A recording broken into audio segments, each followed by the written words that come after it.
Bom dia, meu povo lindo. Aqui enquanto descansa, carrega pedra, né? Já estamos aqui, máquina de lavar ligada, guardando as coisas para sair para academia. Vamos um pouco de história, né? Eu nasci em um momento em que até parlamentarismo existiu, porque o vice-presidente que assumiu não era, né, bem-vindo pela classe política dominante. Ainda imperava ainda um resquício da política velha, café com leite, etc. E ele, também porque ele era muito ligado, fez uma viagem à China, que foi muito mal vista, enfim. Aí se implantou no Brasil uma revolução para resgatar a democracia, porque queriam implantar a ditadura do proletariado, a classe. Parte da oposição, na época, né, tinha o DN, PST, PSB, sei lá, eram dois partidos. Não existia esse pluripartidarismo que se diz democrático hoje em dia, que é uma democracia de perna torta. Democracia, querem me convencer que democracia é liberdade. Não, democracia é libertinagem de imprensa, não. Pois bem, mexeram com a minha fé. Então eu nasci, aí veio essa revolução, resgatou a democracia no país, mas a força... a troco de muita força, porque existiam várias guerrilhas no Brasil, guerrilha urbana, guerrilha rural, né, que queriam tomar a força o poder. Tanto é que elegemos uma presidente, que respeita essa presidente, ela teve uma história, mas ela pegou em arma, meu amigo, e só não morreu porque entregou alguém. Naquela época, o que era contra o regime era considerado guerra, guerrilha. Hoje é prevista até pena de morte na nossa Constituição para quem trair a Constituição em tempos de guerra, trair a pátria em termos de guerra. Nós estamos numa guerrilha urbana, eu não teria nenhum receio de decretar guerra urbana, porque a bandidagem tomou conta do país. Bom, aí me convenceram que aquilo era uma ditadura militar. Porra, ditadura militar, eu podia brincar até altas horas, até de madrugada na rua, sem risco de ser molestado por um pedófilo, sem ter risco. As mulheres não eram assediadas, eram conquistadas. E me convenceram, e eu fui convencido de que era uma ditadura. Aí veio a redemocratização, Constituição de 1988. Eu acreditei que a gente estava entrando numa democracia, e não nessa putaria, né? Porque hoje nós temos uma putaria, né? Uma grande putaria cantada e decantada pelos cantores de rap, etc. Veio o primeiro presidente Fernando Collor, eleito democraticamente, pela vontade do povo, da vontade popular. Eu acreditei em Fernando Collor. Aí veio uma lei que derrubou o nosso primeiro presidente. Olha só que Constituição frágil. Primeiro presidente da República eleito democraticamente, de forma direta, foi derrubado por uma lei extravagante de 1950. E aí veio, né, o Itamar Franco, que ressuscitou o pinguim de geladeira, ressuscitou o Fusquinha. Ele modernizou, né? O que Fernando Collor modernizou, ele voltou ao passado, né? E na gestão de várias empresas públicas, ele colocou só dinossauro, só tartaruga, jabuti. Enfim, aí veio o Fernando Henrique Cardoso. Eu acreditei em Fernando Henrique.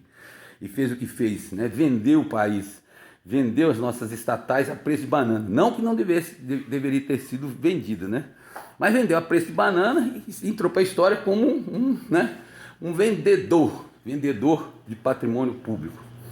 Aí veio um amigo dele, e nesse momento a corrupção iniciou-se, né? Fernando Henrique Cardoso foi o primeiro precursor da corrupção. Mas ele via, como a gente ainda estava, né? Os militares ainda vigiavam muito a nossa sociedade, ele não teve muita coragem não, mas corajoso foi nosso amigo Luiz Inácio Lula da Silva, que eu acreditei, votei nele. Não tenho vergonha, eu votei as duas vezes, ele me convenceu, porra. Eu sou de acreditar, eu sou Ariano Suassuna, realista esperançoso. E aí ele veio, Lula colheu os frutos de Fernando Henrique. Quando falavam que Lula estava colhendo os frutos, eu pensava que era inveja do pessoal, né? Que existia uma crença de que Fernando Henrique era oposição a Lula. Putz, me desculpe aí os PSDB, que acreditam nisso. Doutor Mário, meu amigo, infelizmente Lula nunca foi oposição a Fernando Henrique. Aí Lula mostrou como se rouba nesse país. criou-se um departamento de ações estruturantes, uma das maiores empresas de construção do país. Marcelo Odebrecht criou um departamento de corrupção dentro da sua estrutura. Isso não existe em lugar nenhum do mundo. Aí veio Dilma. Dilma, eu acreditei que Dilma ia moralizar o país, tanto é que ela tentou. Fizeram o quê? Novamente, a Constituição estava ganhando de 2-1 da lei de 1950. Aí veio novamente aquela leizinha fuleira, fajuta de 1950, derrubou mais um presidente, 2-2, estamos empatados. E agora está aqui, nós estamos com o Bolsonaro e eu estou acreditando cegamente nele, cegamente, até que eu descobri o que ele fez. Por enquanto eu não descobri, enquanto estiver só no campo da fofoca, no campo dos lulamíneos, lulabiloides, eu estou acreditando nele. Tanto é que o país está passando por um processo de modernização, de moralização. Né? E aí veio um cidadão ontem me passar uma informação de uma pesquisa eleitoral feita com pouco mais de 300 pessoas, pouco mais de 1% do eleitorado da nossa cidade, dizendo que o nosso candidato de situação disparou na frente. Uma pesquisa feita 10, 15 dias atrás, ou seja, nós estamos numa eleição relâmpago, e esse cidadão vem me informar uma desinformação e falar que isso é democracia, meu amigo. Libertinagem de imprensa, libertinagem de informação, isso não é democracia. Democracia é quando a minha vontade, a tua vontade, a sua vontade, a nossa vontade é respeitada. E no momento onde só a vontade do veículo, né, consórcio de veículos de imprensa é respeitado, os ditos, né, formadores de opinião, para mim formador de opinião é guimba de maconha, né, porque não forma opinião de ninguém. Guimba de maconha não dá nem para fazer a cabeça. Eu nunca fumei maconha, mas guimba de maconha, o cara não começa nem a ficar bêbado, né? Aí vem os lulaminos, lulabilóide, igual ontem, meia dúzia, não tinha 500 pessoas. 500 pessoas votam o quê? Não bota nem o furador de poço na Câmara dos Vereadores. É isso aí. História.